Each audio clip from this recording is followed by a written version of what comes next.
On the Brody File this week, the president makes his case to the nation on Syria. What kind of world will we live in if the United States of America sees a dictator brazenly violate international law with poison gas, and we choose to look the other way? Senator Rand Paul is here to say, wait a minute, Mr. President. We've sort of locked ourselves into being the Air Force for Al-Qaeda now. Plus, Rick Santorum goes Hollywood, and one-on-one with Uncle Si from Duck Dynasty. You got the love of God, you got the love of the family, okay? What else do you need? We are back for a whole new season of the Brody File. Let's go. We're on the air across America right now.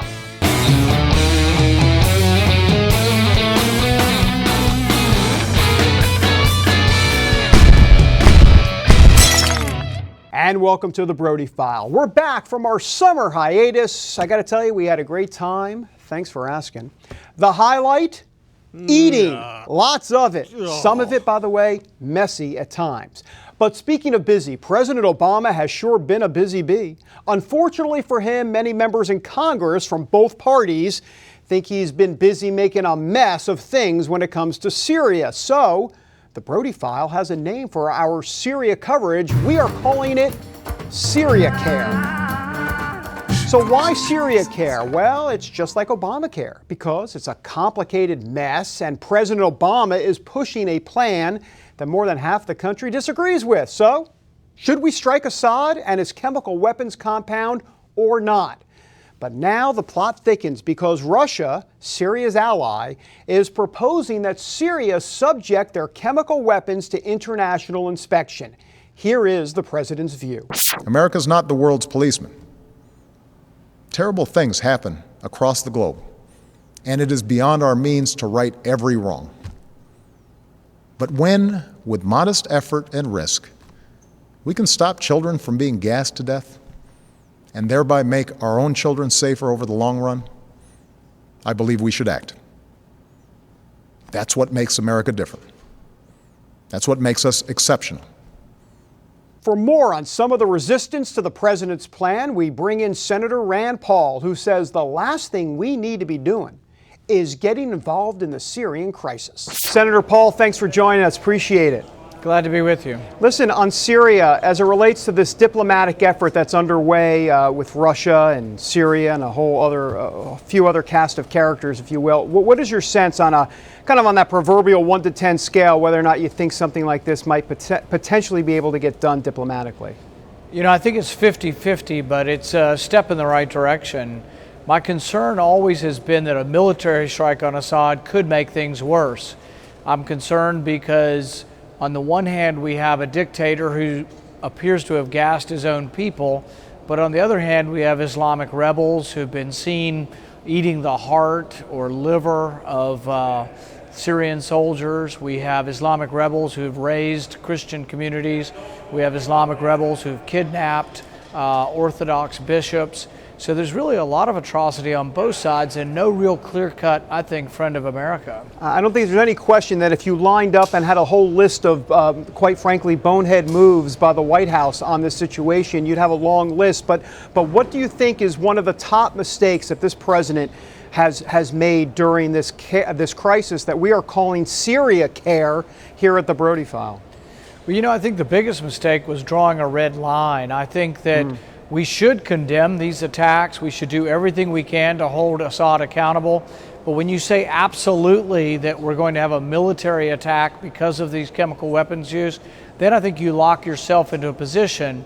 But as some have said, we've sort of locked ourselves into being the Air Force for Al-Qaeda now because Al-Qaeda is going to be emboldened by destabilizing Assad. For all the Christians out there that are watching this, there's somewhat of a split. There are some Christians who obviously believe that maybe we should indeed go into Syria, but there are many others that obviously believe we should not. And I am wondering to get your thoughts on not just so much of a Christian just war theory. We've talked about that before, but I am curious a little bit about this idea that in the Bible it does talk about eradicating evil in this world, but at the same time it just seems like, at least from a Christian perspective, that all the evidence, if it's not evidence, maybe all of the reasons to do this might not be justified.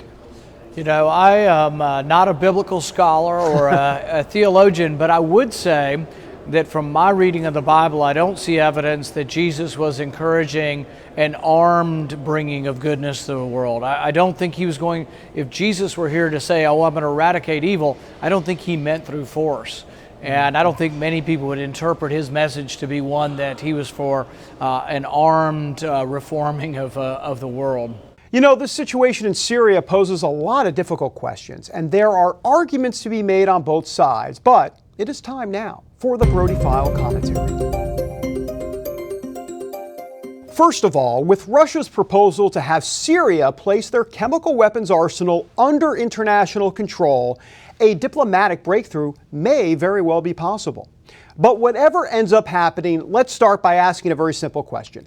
Why exactly would we get involved in a conflict when it's bad guys versus bad guys? I mean, look, I'm not a rocket scientist, but I'm thinking the bad guys are going to win.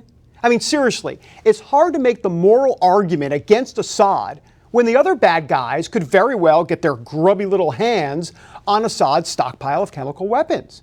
I mean, it's one thing to argue that we're eradicating evil and affecting positive change for good. That's fine. But where is the knight in shining armor here exactly? That's right. There is none. Also, if President Obama is going to make the moral outrage argument, well, where was the call to action over a year ago when tens of thousands of Syrians were being brutally murdered by this tyrant? So let me get it straight. Killing people with chemical weapons is worse than chopping their heads off one by one. Because the last time I checked, murder is murder is murder.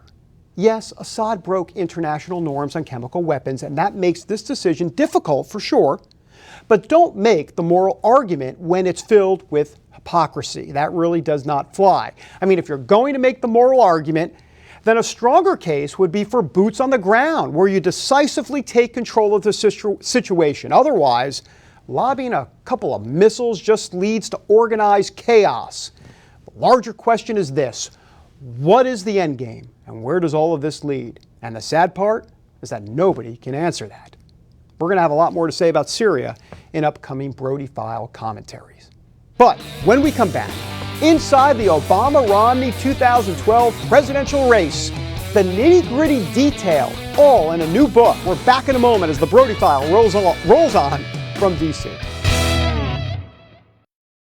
Fresh, wholesome juice. There's nothing like it. But until now, you had to stress and strain and make a huge mess to get just a little bit of juice. But not anymore, thanks to the Jack LaLanne Power Juicer. You can drop in whole vegetables, whole fruits, apples, oranges, celery, cucumbers with no chopping, no slicing, no struggling. And thanks to the Power Juicer's revolutionary patented extraction technology, you can get up to 30% more juice than those other juicers. Doctors recommend we get 5 to 9 servings of fruits and vegetables every day. With the Power Juicer, you'll be drinking your recommended daily allowance in just seconds. And the pulp from the extra large pulp catcher can be used to make pasta sauces, healthy desserts, and much more. The Power Juicer is dishwasher safe, so cleanup's a breeze, and the powerful motor is guaranteed for life. Order the Jack LaLanne Power Juicer now for just 2 easy payments of $49.90. And as part of this special TV offer, we'll also send you this amazing recipe guide filled with over 60 of Jack's favorite recipes. Try the Jack LaLanne Power Juicer in your home risk-free for 30 days. If you're not completely satisfied, send it back for a full refund of the purchase price, no questions asked. Call now.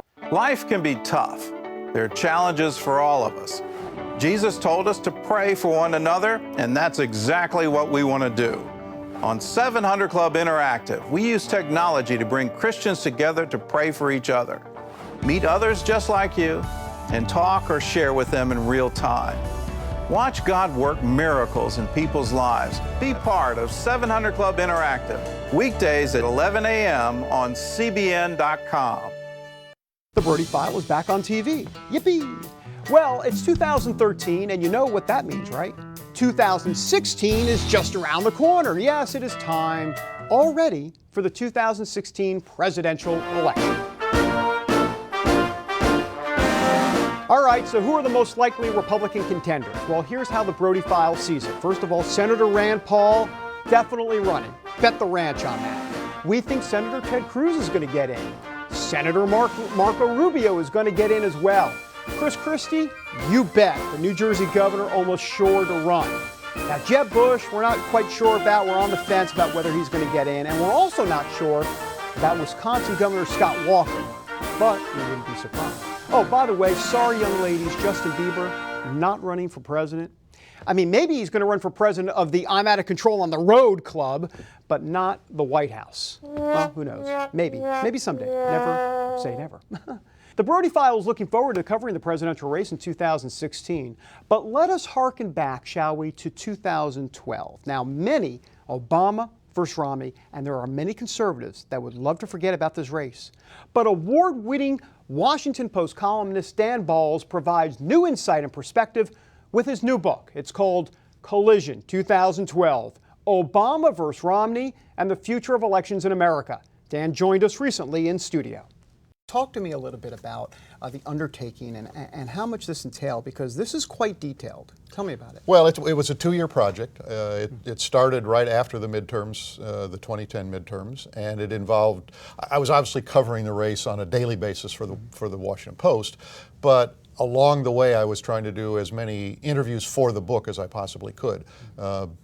Some of those informing my daily reporting, but some of those embargoed until the book came out.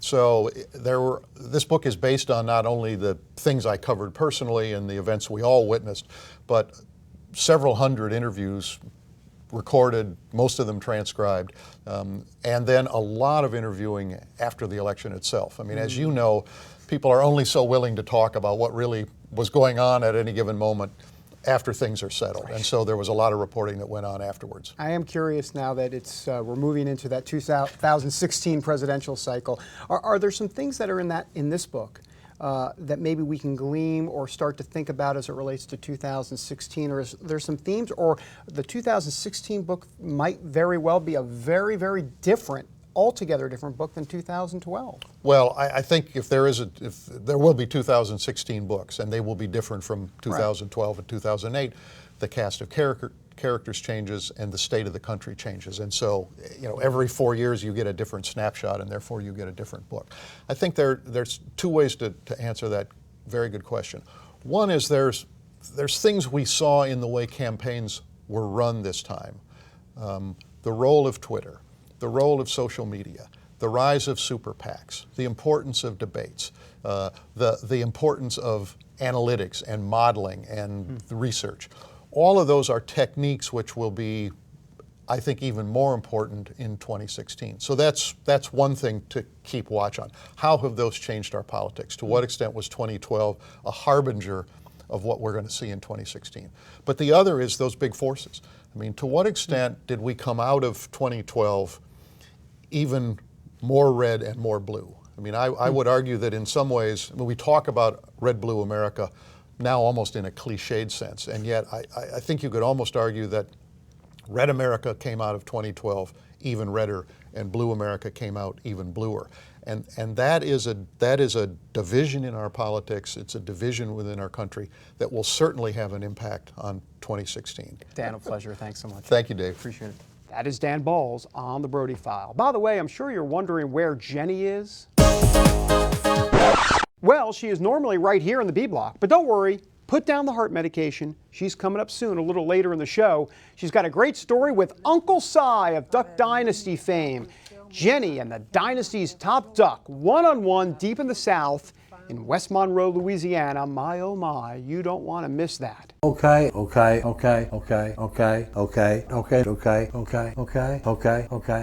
That's coming up in a few minutes. But when we come back, Rick Santorum, Hollywood, and the Bible. We explain the connection next. I finally got to the point where there wasn't enough cocaine and there wasn't enough alcohol.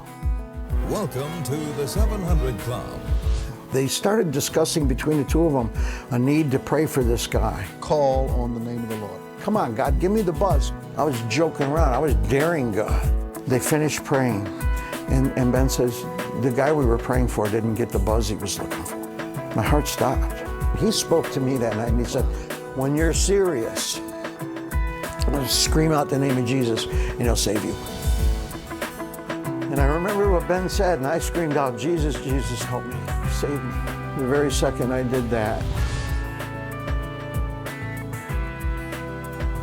If you don't believe in miracles, then don't believe in me, because I am one. I felt the buzz. welcome back to the Brody File. All right, when you hear the name Rick Santorum, what do you think of? Well, 2012 presidential candidate for sure, also a former senator from Pennsylvania, and a pro-family guy. By the way, wouldn't that be a good TV show? Instead of Family Guy, pro-family guy? I like that. Anyhow, Santorum is actually in the movie-making business now. That's right, he is the new CEO of the Christian-based Echo Light Studios. Santorum says altering the movie industry can help change our culture. So his company just launched a new movie project. It's called Seasons of Grey. It's a modern-day twist on the biblical story of Joseph. And here's a clip for you. I grew up being taught not to question God. When things are so broken, you want to know, where's God? So you still like working for my husband? Why can't all men be like you? Nothing is going to happen here. Somebody stop him! Bill, do something! I didn't do a thing, I swear. I didn't do anything. You gonna be bitter, or you gonna trust his hands to make something out of all this mess? I didn't do it, baby.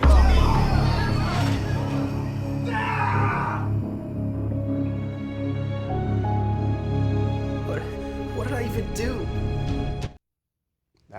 That is some good stuff. You know, CBN News sat down with Santorum, and he told us why he's now taking an interest in the movie industry. How do you go from politics into entertainment? I said, well, if you don't have a little bit of entertainer in you, you're probably not a very good communicator. You know, that's why Reagan was such an effective communicator. If you look at Bill Clinton, I mean, he's a showman in many respects, and there's nothing wrong with that. You need to have that ability to grab people's imagination. I mean, Jesus was someone who told stories. All right, when we come back, quack, quack. Jenny going one-on-one with Uncle Si from A&E's hit TV show, Duck Dynasty. We roll on in a moment. Fresh, wholesome juice. There's nothing like it. But until now, you had to stress and strain and make a huge mess to get just a little bit of juice. But not anymore, thanks to the Jack LaLanne Power Juicer. You can drop in whole vegetables, whole fruits, apples, oranges, celery, cucumbers with no chopping, no slicing, no struggling. And thanks to the Power Juicer's revolutionary patented extraction technology, you can get up to 30% more juice than those other juicers. Doctors recommend we get 5 to 9 servings of fruits and vegetables every day. With the Power Juicer, you'll be drinking your recommended daily allowance in just seconds. And the pulp from the extra large pulp catcher can be used to make pasta sauces, healthy desserts, and much more. The Power Juicer is dishwasher safe, so cleanup's a breeze, and the powerful motor is guaranteed for life. Order the Jack LaLanne Power Juicer now for just 2 easy payments of $49.90. And as part of this special TV offer, we'll also send you this amazing recipe guide filled with over 60 of Jack's favorite recipes. Try the Jack LaLanne Power Juicer in your home risk-free for 30 days. If you're not completely satisfied, send it back for a full refund of the purchase price, no questions asked. Call now. I was always on the cusp of exploding. So I figured out if I get rid of the wife and the kids, then I can just send them money. Went to the junk drawer, I got the Bible out, put the tape in, and I believe that moment, Christ made sense. There is no earthly reason why we're still married. It is a divine intervention, and I thank God, and showing me what love, grace, and forgiveness looks like.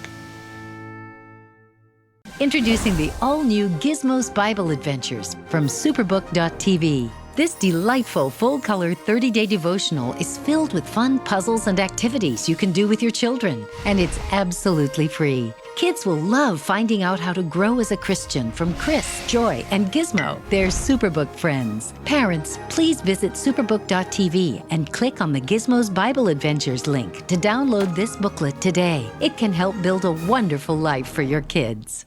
We're back on the Brody File. All right, well, boy, do we have a story for you. What do you get when you cross a ZZ Top lookalike and the cross? Well, you get Uncle Si from the hit TV show Duck Dynasty. Our Jennifer Wishon, a.k.a. Jenny in the B Block, is tight with the Duck Dynasty crew, and she made her way down to West Monroe, Louisiana, to interview the very quotable and lovable Uncle Si. Here's Jenny with more.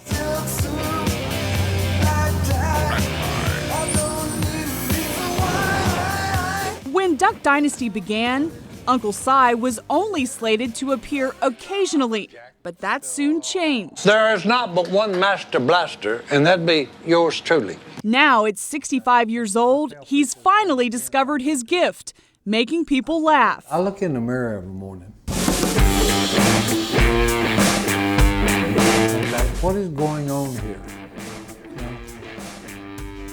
I just say, look, it's sheer insanity. Millions of Americans like what they see, and now they can learn more about the man behind the stories in his new book, Psychology, Tales and Wisdom from Duck Dynasty's Favorite Uncle. One of my favorite stories in the book is you telling about the time your shoes caught on fire. These stories are 95% true, okay, which is true, okay, and the 5%, okay, I throw in to make the story better or spice it up, so to speak, okay, and look, the story about the shoes and all that is true, okay, but 5% of it, and I'll leave that up to the reader what the 5% is that's not true. He's so loved by his fans, he often gets marriage proposals from women who think he's single. Hearts are going to be breaking when they read this book and women learn that you have a wife of 43 years, you have 2 beautiful children, and 8 grandchildren. And look, those 2 beautiful children, according to the doctors, are what we call miracle babies, okay, since she's not supposed to be able to have kids. His wife, Christine, knew she couldn't have children and at first resisted Si's marriage proposals. She said, yeah, but you're not listening. I've had numerous doctors tell me I cannot have children. And I said, look, doctors are fine when you need them. I said, but they ain't they don't have all the answers. And I said, and I know somebody that does have all the answers. And it's not that I proved the doctors wrong, okay? It just strengthens me in my faith in what I believe, okay? In his book, Si thanks his parents for introducing him to Jesus Christ. Throughout his life, when his family faced situations that seemed hopeless, he says God always provided. The last chapter in your book, you outline specifically what you believe and why you believe it. Why was it important for you to put all that detail about your Christian faith? We get just daily, okay, someone called and said, well, hey, would y'all please say a prayer for my husband or for my brother, okay, that's got cancer, he's dying, And I look at that and I said, well, what do people do, okay, that don't have a relationship with God when they get some news like that? On the show, we hear you tell a lot of funny stories about your time in Vietnam. But in the book, you also talk about being scared to death to go. While you were there, drinking heavily just so you could forget where you were. Well, most people, okay, unless you've got a family member or a relative, okay, or some way connected to the military, okay, the general public hasn't got a clue, okay, of what the men and women that serve go through, okay, and then not only that, okay, but their families. Vets are close to my heart, okay, and it's not only because I served, okay, it's because of what they go through, okay. A lot of these people have gave their lives, a lot of them have gave their limbs, okay. That's mighty near like the Son of God, okay, that gave himself for us all, okay. That's a great sacrifice, okay, giving up life and limb, just for your freedom and my freedom. So they got a special spot in my heart, and I think they've actually got a special spot in God's heart. Is that Tupperware glass that you carry around really the same glass that your mother sent you? That's the one from Vietnam, okay. It looks like brand new. No, well, that was the old one, okay. They made them better back then, okay. And look, you only got that by invitation only, okay. You had to be invited to a Tupperware party. Now that he's rich and famous, Si says he doesn't feel a bit different. He's still happiest at home with his wife or on the Robertson hunting land with his brother Phil. You got the love of God, you got the love of the family, okay. What else do you need? Why do you think Duck Dynasty is so amazingly popular. We are the rags to riches story. Okay, the Robertsons are. Okay, we had very humble beginnings. Everybody's trying to figure out what's behind it. And all the Robertsons said, hey, it's divine intervention. Me personally, okay, God's going to take Duck Dynasty where he wants it to go, okay, and to the people that he wants it to go to. And if you've ever wondered if God has a sense of humor, Uncle Si says, wonder no more. He took what's on that 18-wheeler and made them TV stars. Oh, he's got a good sense of humor, okay? By the way, Uncle Si is onto something because we also believe that 95% of our show is true. The other 5%? Who knows? Back in a moment with our Oy Vey moment of the week.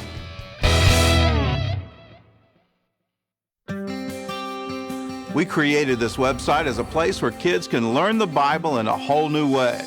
Kids will love Superbook.tv. Their games, the ability to create your own personal Superbook characters. We even have a place for kids to listen to music on Superbook Radio. Superbook is CBN's animated series that teaches the Bible through the eyes of two friends and their robot sidekick.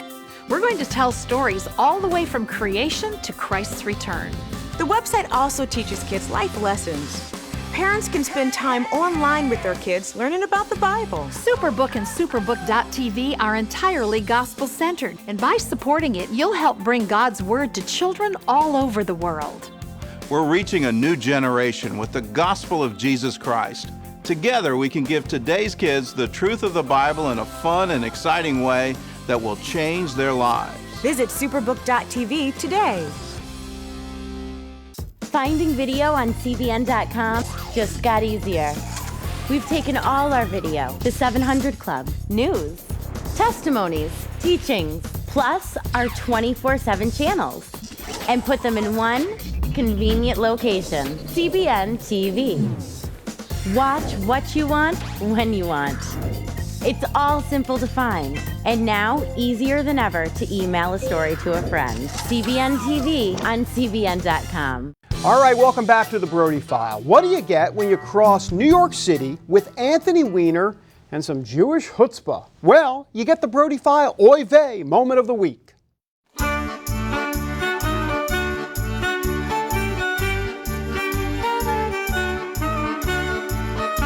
You know, you got to hand it to Anthony Weiner. First, the sexting scandal on Capitol Hill, and then more sexting scandal running for mayor of New York City. And now this. Weiner gets a bit angry with a fellow Jew who calls him out on his immorality. Well, I'll tell you, wait till I walk out and you say anything. That's courage. That's courage. You wait till I walk out to say, guys, don't use language in front of kids. You have a nerve to even walk around in public. And you're a perfect person? I'm not you're perfect, my judge? But You're my judge? What rabbi taught you that? I didn't do what What rabbi taught you that you're my judge? You're fine. You talk to God and work out your problems, but stay out of the public eye. Well, I'm not going to stay with. That's up to you to judge. Hey, go talk to my rabbi, hey. Hey, folks, my sense here is that these two are not going to be having bagels and lox together, at least, anytime soon. The Brody File suggestion for Mr. Weiner? That's right, watch Anger Management with Adam Sandler and Jack Nicholson. That does it for this week. Until next time, everybody, God bless. Have a great week.